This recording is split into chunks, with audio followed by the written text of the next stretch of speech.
I'm a scientist, so this will be the way a scientist approaches these subjects. Suicide causes, signs, prevention, resources. I'm a suicide survivor. I got out the henna last night and put a semicolon on my arm. It means we survived. We faced down suicide and lived. It happens. This is my email. Anybody has questions, they're free to contact me. Just don't make it look like somebody's spam. The slides are posted SlideShare. Heather, several years ago, said, hey, you've got all this great science, let's post it. So this is where I post stuff. National Suicide Prevention Hotline, or Lifeline, is 1-800-273-TALK. That's important. Berks County Crisis Hotline, 1-877-236-4600. Berks County does not yet have a suicide crisis hotline. I have the number for the Lebanon County hotline if you want it. Suicide is preventable. I'm here. It's preventable. Here's some awful numbers. This is from CDC. In 2013, there were 41,149 suicides, a rate of 13 per 100,000. Cause of death, rank in the cause of death is number 10. For men, it's number 7. Suicide is way up there. It's number 10 worldwide, too. Firearm suicides, 21,175, almost all men, too. Firearms are approximately half of all suicides for as far back as it goes. When people were using flintlocks, they were still gun to the head. It's really horrid. The next method, suffocation, is not even half of this firearm rate. And poisoning, that's 1/4, if that. 2014, 42,773 suicides. 38,675 were white. We're the vast majority. We're like 90% of all suicides are white in this country. 33,113 were males. Hey, we're good at it. We're lethal. We use guns. 29,971 were people like me, white males. We're just phenomenal. We use guns. 3 males complete suicide to every female. They say it's because males tend to be more lethal. I would want more data. I'm not comfortable with the studies yet. I need to read a little more, but yeah. Males are 3 times more successful than females by the numbers. It's unfortunate. Crises. One of the big ones that sets up, especially for bipolars, suicidal ideation and stuff, is breakup of an important romantic or interpersonal relationship. That, for bipolar, brings on the first crisis very, very consistently. Loss of a job. We've gone through 2 recessions since 2000. Both were preventable. Bankruptcy. Again, there's the job situation. People put all their money in something and then it disappears. Bethlehem Steel apparently got rid of their retirement fund. Arrest. You hear about people suiciding in prisons. Death of a spouse or other close person, that can send you down. There's a lot of copycat deaths, suicides. I'll get into that later. Retirement. Men who retire, they retire. That's it. They're not like women. Women have friends and activities and house cleaning. Men, they retire. They're on their butts the rest of their lives. You never retire, you retire into something, you move into something else. Chronic progressively debilitating disease, like on cancer, we heard the story this morning of skin cancer, and I understand that. And then we're people, we've got all sorts of crises. Okay, helping a person get through the immediate crisis usually prevents their suicide. You just have to get through that blip. You just have to get through that crisis, and then you change. You're able to deal with things. Things calm down. Okay, this is where suicide begins, at ideation. That's where you begin to think about it and begin to decide on it and begin to choose a method. Um, a common myth is that somebody attempting suicide is determined to take their life. That's total myth. About 2/3 of all people who attempt suicide do not complete them. Of the 1/3 from then on, only about 10% total people, total attempts, how do I put it? Only about 10% of the people who attempt suicide ever complete them. The people who attempt the first time may attempt several other times, but only a few of them ever complete the suicide. You break the cycle, you break the pattern, you save their life.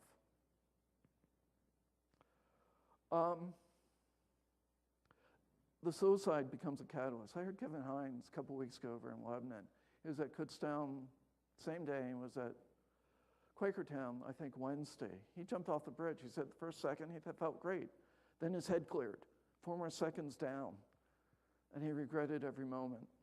Fortunately, he survived, one of the very few to jump off the Golden Gate Bridge and not die. Guns, wow. We're in a gun-saturated society. They're quick. Like I said, I've been reading back the history. From the moment gunpowder and a ball and a tube, people have been, especially men. Guns give no second chance. I've been reading numbers anywhere from 85 to 95% successful. You don't recover from a bullet. You know, it's hard to put brains back in a head. You can recover from poisons, you can recover from other things. You just can't recover from a bullet. Again, in 2013, there were 21,175 gun suicides out of a total of 41,149. Almost all people like me, white men. About 51% have the suicides. It's consistent. You can go back. CDC has all sorts of graphs and charts going back for a long while. Largest suicide cohort is young men. They haven't learned to live healthy yet. They're still kind of, hormones are running and they haven't settled in yet. The second largest cohort or group is men of retirement age, especially if they're alone. They have no spouse, they have no significant other, they have no real human contact, they've retired. Maybe their retirement's threatened or whatever, and for some reason, you know, they don't do anything except isolate. They're a huge cohort. This is an important myth. People say that someone determined to commit suicide will use a variety of methods. No. There's little substitution between suicide methods. If somebody determines on jumping or a gun or something like that, block that. And they're probably not going to move over and substitute. Bipolars may be a little different because we're different, but they're not going to substitute. It's just not happening. Oh, the more barriers, just little speed bumps, potholes, whatever you can put in front of somebody to slow them down, gives them time to recover from what's pushing the suicide, and think and move away from the impulse. It just gives them time. People need time to get away from that. And, you know, just irritations. This may mean dumping bottles of medication into a toilet, especially acetaminophen or Tylenol. Number 1 for women. Removing sharp objects, you know, making their environment safe, pouring alcohol down the drain. They're not drinking, you know, they can't drink themselves to death, they can't drop the inhibitions. Again, removing ropes, making the home safe, suffocation suicides, hanging. In Eastern Europe, it's the number 1 method because that's what they have most access to. But mostly it means removing guns in this country. Get the guns away. Prevent the, you know, not only removing guns, but prevent the person from having access to them. Don't prevent them from buying them. Unfortunately, we don't have a suicide gun registry in this country. We do for ethanol. You can go to a liquor store and your spouse will sign a form and say, no, he ain't buying it. We need that for guns in this country. We really do. We took ours, had a bonfire because there was no easy way of disposing of them. I mean, State police have a way, but you really have to dig to find it. We just made a big bonfire. They were a guest of honor. Okay, I'm bipolar. Suicide is a part of my life. I walk with it. I have been given a tremendous gift. I can do things other people don't imagine. I can take a near infinite set of variables and find how they fit together. You know, infinity, so what? So I've been given a tremendous gift of intelligence, creativity, and drive. I'm here. I have drive. Heather's been talking to me about it for a week. She says, you know, you can lay back. You don't have to do this at this level. I said, I have to. The downside is suicide. What gives us the intelligence, the creativity, and the drive also can drive us suicide when it flips. There's nothing I can do to eliminate the suicide without eliminating the creativity. It's the price. Like I said, it's a tremendous gift, but there's the other half. However, I can learn to live with it. I do. It's never more than an inch from me.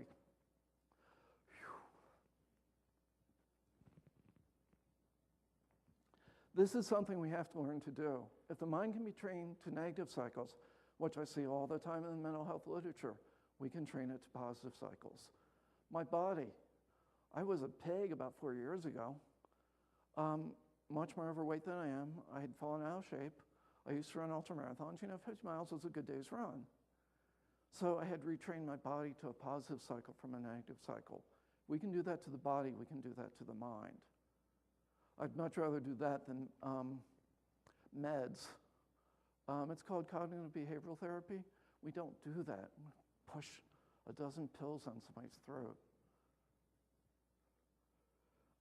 Teaching coping, relationship, and life skills with the self-knowledge when a suicidal episode is beginning to manifest itself are essential to me in preventing suicide. Teach us. There's very little of that going on. I'm diabetic on top of everything else, so this is a diabetic-friendly way of doing it. Among the most important life skills I've learned is to live a healthy lifestyle. That means a whole foods-based diet. You know, we have an organic garden. We got probably all the vegetables we need for a good part of this winter already frozen. Had to start canning because I ran out of freezer space. Avoiding additives. Lord, have you ever tried to read a bottle of salsa? It goes back on the shelf. If I can't, you know, more additives than fingers. Sugars, wow. I saw a woman the other day, like I said, I'm diabetic. I saw a woman the other day who'd probably lost toes and she was buying candy at the hardware store. I mean, sugar's in everything. Try going to a store and buying sugar-free or high-carb free or starch-free. Forget it. And stimulants, coffee. Heather won't let me drink coffee. She says people hate me. In grad school, I'm late life in grad school, like I said. I was doing, Pepsi, Adderall, and chocolate at the same time. Kept me up till midnight or later. Then I would do Lunesta to get to sleep. Not a healthy lifestyle. Daily exercise. You guys want to see some legs? I push up mountains. You know, we got that mountain range right there. I've done everything from Rausch Gap to Lehigh Gap. I'm an ecologist. I have to walk. I've been studying the American chestnut. My field actually is non-native invasive plants. To understand this, I have to walk. You know, walking is really good. It's also where I do the thinking and where I do the creating. Then I go home and write. For people like me who are gifted with bipolar, signs of impending suicide, purchase of a gun, number one, firearms. And then overstocking either over-the-counter medications or prescription medications, especially things like Tylenol. Anybody know what a mixed state is? I can be manic, and I can be depressed at the same time. I can be high energy and depressed. And then loss of a significant relationship through death or a breakup. Of these, purchase of a gun and being in a mixed state are the most dangerous signs. I lived that, unfortunately, the mixed state. I learned to live with it. It's not fun, but you do it.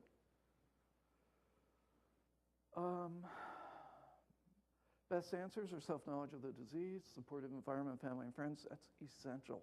I had to walk away from my family because they were enabling suicide. I haven't seen my parents in about 5 years. We're going to take a vacation trip real soon, a short one, but I had to walk away because I was being enabled. That's not healthy. Stable emotional environment, even though we try hard to stabilize it, I'm really good at making chaos. Stable physical environment, stable routines. Something that we can anchor on so our life has some stability to it. Healthy eating. Supermarket, yeah. Regular exercise and physical contact with other people. Physical contact can bring me out of an episode like that. So, hug us a lot. Sex abuse. Children have been abused by an adult have a huge suicide rate, especially males. Mark Rossi's working on that. We need to support them. We have 2 groups in the state, Sandusky, Penn State, Second Mile, and unfortunately the Roman Catholic Church. Pretty much every diocese has had pedophiles. It's horrible, and we have to work with them. We need to talk to males in our family who may have been exposed to the pedophiles, and then get them help before a crisis develops. It's just phenomenal, the number of suicides. These people are murderers. Second, and this is the most horrible part of suicide, is if a family member's parent, grandparent, aunt, uncle commit suicide. It gives permission to other families to commit suicide. The worst of it, and one of the folks from Are You OK? Father and son went. Father went first, son went second, 6 months later. I mean, that's the legacy. If a parent commits suicide, there's a good chance of children. Hemingway's family, probably 5 generations, maybe more, continually. That's just one example. Medications. Know your medications or have a champion know them for you. The tricyclic anti-epileptics, which we also call tricyclic antidepressants, such as trilaptol and tegretol, can bring on suicidal episodes, or they can enable them to happen. We have to be careful there. Also, we tend to over-medicate horribly. We give 5 different medications to a bipolar and then say we solved the problem. I'm like, no, this guy can't count to 5 with his hand, with his fingers here. I've seen that. Why are we doing this? Combat veterans, about 21, 22 suicides a day. Veterans Administration has a huge organization, and so does the military. They're putting a lot of resources into it, multiple deployments and all the other chaos. They're suiciding very heavily. Here's the contact info if you need it. Suicide warning signs. I have cards with some on here, and you can go on SideShare, or I can give you copies of this. If you ask me, I'll print some. But basically threatening to hurt or kill self, looking for ways to kill self, talking or writing about death or suicide, experiencing rage, uncontrolled anger, or seeking revenge, acting reckless or engaging in risky activities, feeling hopeless or trapped, increasing drug or alcohol abuse, withdrawing from family or friends. That's a real key. I just read a fiction, and a romantic fiction. Once in a while it's light and fluffy, so I could, it's a break. It's not like the serious stuff. But guy's girlfriend withdrew, and she took her life eventually. Dramatic mood changes, feeling like there's no purpose in life or reason for living, and sleeping too much or too little. I have a brother who oversleeps, and I have a father who does the same. They're both probably depressed. Other things, unexpected change in normal routines and habits. Locally, I heard one guy of retirement age spent a week with his grandchildren, which he hadn't done before, and then shot himself when that was done. In fact, right next door to here from what I heard. Rehearsals. People don't just take their lives normally. They rehearse, they practice. It may seem innocuous, but they do. Concerns about wills and inheritance is when there's no apparent reason to do so. Giving away valued possessions to family and friends. Extended and or frequent episodes of depression. Unexplained period of calm following a period of agitation. Once somebody decides on a method and that they're going to do it, they tend to calm down. And then prior attempts. Prior attempts are a good indicator, but like I said, only 1/4 of the people who attempt once attempt again. Risky behavior such as reckless gunplay, putting toes over a ledge, strangulation games, and somewhere maybe rehearsals that need to be talked about. More suicide warning signs from suicide.org. My solution, volunteer. If you feel your life has no purpose, find something that you value and get involved.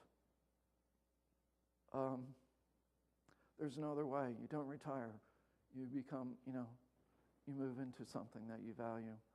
And once you're retired, you have all the time and energy to do it. And that's, And then here's some notes for me. The toughest days are like this, when it's overcast. We've had a tough year. We've had more overcast than sun. That's absolutely horrible. Snowstorms are really my hardest. I want to crawl into a wine bottle or whatever to numb it. They just totally blank the environment for me, so I have no sense of the world around me, and that's not good for me.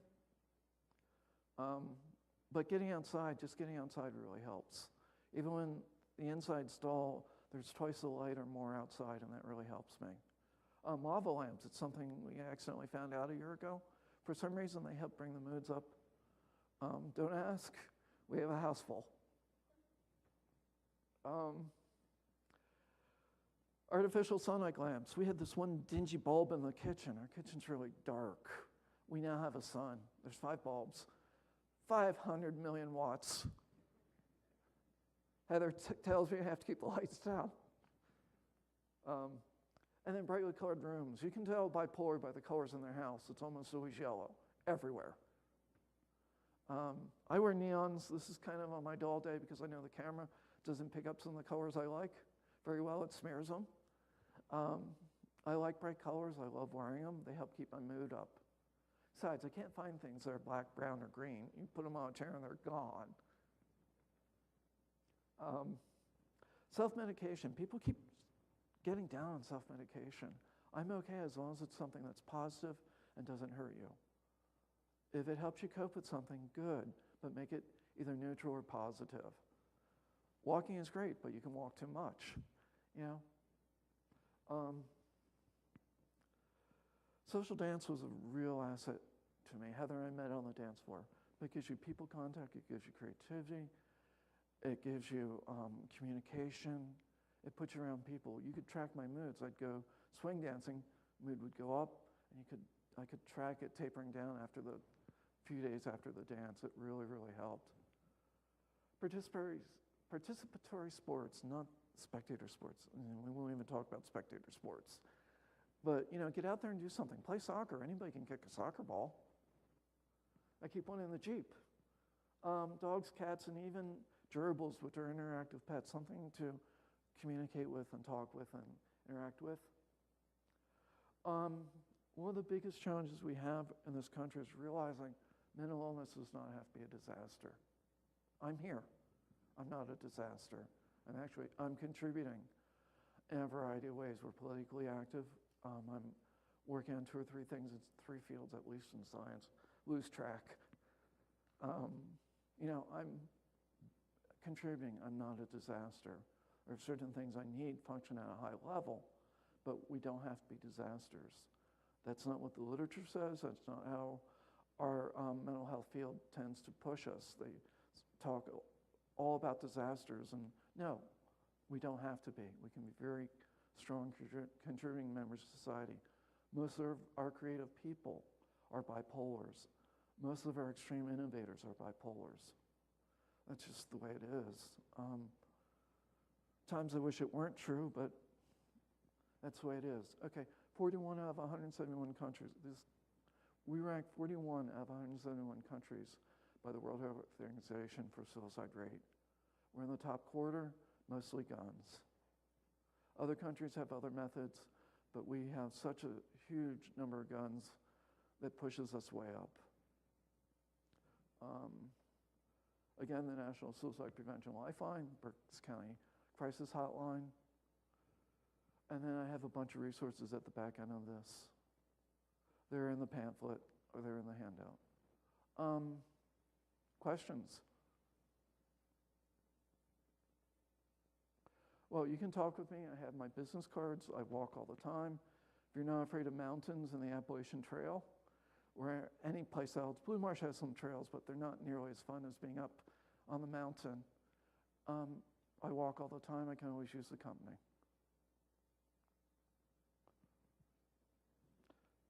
So, thank you.